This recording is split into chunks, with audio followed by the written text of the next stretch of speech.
Bé nào. Chào các bạn, I'm cô Lani. Mấy em có biết ngày nào sắp đến chưa? Là ngày của mẹ. What's that? It's Mother's Day. Ngày của mẹ. Can you guys say ngày của mẹ? Ngày của mẹ. That's right, that's Mother's Day. Boop. Ai đó? It's bánh bao. Đây là bánh bao. Ủa? Bánh bao có gì trên mặt vậy? What is on bánh bao's face? Em có biết không? Do you know what it is? Đúng rồi, it's quả tim. That's right, it's a heart. Bánh bao, tại sao mà bánh bao có quả tim trên mặt vậy? Tại vì bánh bao thương mẹ. Oh, bánh bao has hearts on his face because he loves his mommy. Wow, they are so cute. Dễ thương quá. Do you know how many hearts are on his face? Em có biết mấy nhiêu quả tim trên mặt của bánh bao không? Let's count. Mình đếm. 1 2 1 2 2 quả tim trên mặt của bánh bao. 2 hearts on bánh bao's face. Boop, boop, boop, boop. Ah. Phát, did you know that there are 2 ways to say mom in Vietnamese? Wow, there's 2? Yes, em có thể nói mẹ hoặc là má. Can you say mẹ? Mẹ. Awesome, giỏi quá. Can you say má? Má. That's right. Mẹ or má both mean mom. Mẹ, má, mẹ, má, mẹ, má, mẹ, má. That's so silly. Cô có trò chơi vui lắm. I have a fun game. Let's think of some ways to make mẹ feel special for Mother's Day. And you can do it with me. Can you think of ways to make mẹ feel special on Mother's Day? That's right. Oh, mình có thể ôm mẹ. Can you pretend to ôm with me? Ôm mẹ. Can you think of another way to make mẹ feel special? That's a great idea. Mình có thể hôn mẹ. Can you blow me a kiss? Giỏi quá. Can you think of another way to make mẹ feel special? That's a great idea. Hát bài hát cho mẹ. We can sing mẹ a song. Con thương mẹ. Con thương mẹ. Your turn. Con thương mẹ. Con thương mẹ. Giỏi quá. Mấy em hát hay quá. Mấy em có biết lối khác làm cho mẹ vui trong ngày của mẹ không? Do you know of other ways to make mommy feel special on Mother's Day? Đúng rồi, mình có thể hái hoa. That's right, we can pick flowers. Mấy em hái hoa với cô nha. Let's pick some flowers. Hái, hái, hái, hái. Wow, nhiều quá. There's so many. Thơm quá. They smell nice. Wow, mấy hoa này là màu gì? What colors are these flowers? Màu đỏ. The color red. Màu hồng. The color pink. Màu vàng. The color yellow. Giỏi quá. Nhiều hoa cho mẹ quá. Mẹ sẽ thích lắm. There's so many flowers for mommy. She's gonna love it. Did you know that we don't only celebrate our mommies for Mother's Day, we also celebrate our grandmas? That's right. Do you know how to say grandma in Vietnamese? Is it No. Is grandpa. Cho cô nghĩ. Cô biết rồi. Is it ba? No, không phải đâu. That's daddy. Cô biết rồi. It's ba. Can you say ba? Ba. Em có biết là mình có hai bà. Did you know that we have two grandmas? Our mommy's mom and our daddy's mom. Do you know what we call our mommy's mom? Em có biết không? That's right, đúng rồi. Bà ngoại. Can you say bà ngoại? Bà ngoại. Giỏi quá.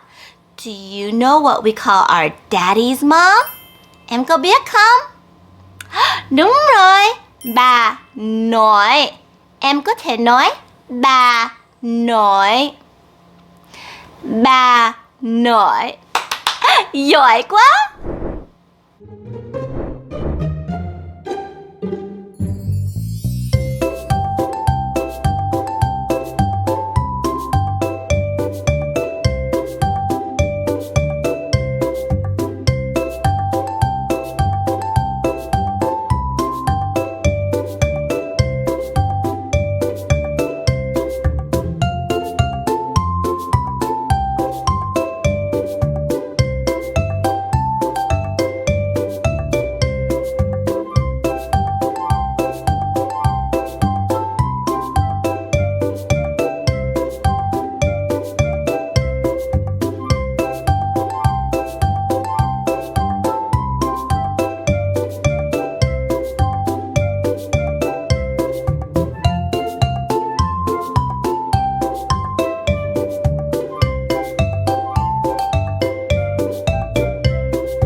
Con mà thương mẹ thì vỗ hai tay.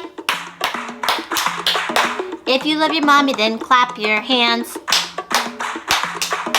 Con mà thương mẹ thì vỗ hai tay. If you love your mommy, then clap your hands. Chúc mừng ngày của mẹ, con thương mẹ nhiều lắm lắm lắm. Mẹ là thế giới của con. Chúc mừng ngày của mẹ. Happy Mother's Day, I love you more than I can say. You mean the world to me. Happy Mother's Day.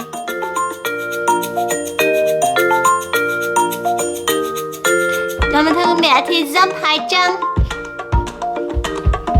If you love your mommy, then stomp your feet.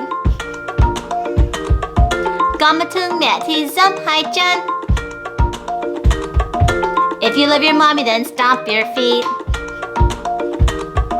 Chúc mừng ngày của mẹ, con thương mẹ nhiều lắm lắm lắm. Mẹ là thế giới của con. Chúc mừng ngày của mẹ. Happy Mother's Day, I love you more than I can say.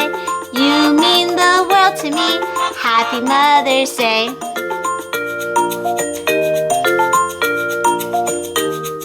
Con mà thương mẹ thì nhảy lên nhảy xuống.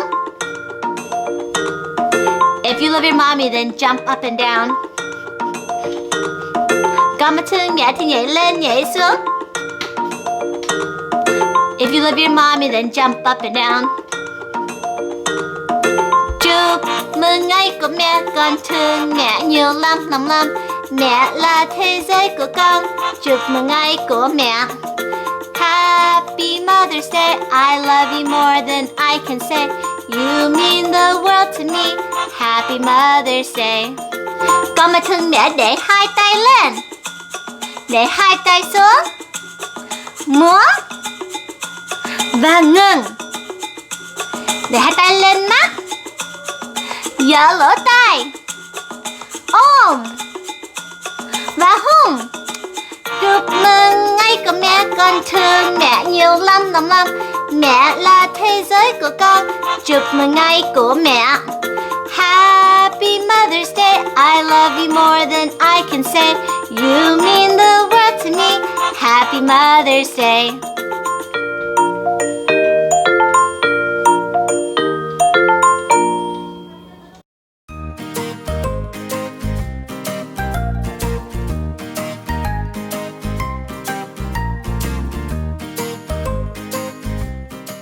10 ngón chân nhỏ, written by Christine Adams and illustrated by Arlie and Bella. 10 ngón tay nhỏ, mẹ đang khao khát. 10 ngón chân nhỏ, mẹ đang mơ ước. 10 little toes I'm longing for. 10 little toes I'm dreaming of. 10 ngón tay nhỏ để cho mẹ nắm. 10 ngón chân nhỏ để cho mẹ hôn. 10 little toes for me to hold.